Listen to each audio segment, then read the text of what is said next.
തിരുവനന്തപുരം ജില്ലയിൽ CPIMന്റെ 10 സിറ്റിംഗ് MLAമാരിൽ 9 പേരും നിയമസഭാ തെരഞ്ഞെടുപ്പിൽ മത്സരിക്കാൻ നേതൃതലത്തിൽ ധാരണ. വർക്കല MLAയും CPIM ജില്ലാ സെക്രട്ടറിയുമായ V. ജോയ് മത്സരിക്കുന്നതിൽ തീരുമാനമായിട്ടില്ല. ഇത് സംബന്ധിച്ച പാർട്ടിയിൽ രണ്ട് അഭിപ്രായമുണ്ടെന്നാണ് സൂചന.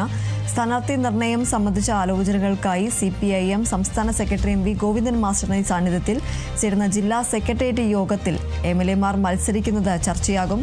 തൊണ്ടിമുതൽ കേസിൽ ശിക്ഷിക്കപ്പെട്ടതിനെ തുടർന്ന് ആന്റണി രാജു അയോഗ്യനായ സാഹചര്യത്തിൽ തിരുവനന്തപുരം സെൻട്രൽ സീറ്റ് CPIM ഏറ്റെടുത്തേക്കും. ജനതാദൾ മത്സരിച്ച കോവളം സീറ്റ് ഏറ്റെടുക്കണമെന്ന ആവശ്യമാണ് പാർട്ടിയിൽ ശക്തമാകുന്നത്.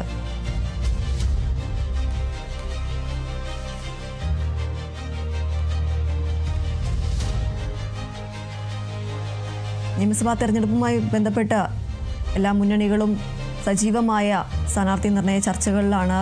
തിരുവനന്തപുരം ജില്ലയിൽ CPIMന്റെ 10 സിറ്റിംഗ് MLAമാരിൽ 9 പേരും തെരഞ്ഞെടുപ്പിൽ മത്സരിക്കാൻ നേതൃതലത്തിൽ ധാരണയായി എന്നതാണ് ഇപ്പോൾ ലഭിക്കുന്ന വിവരം.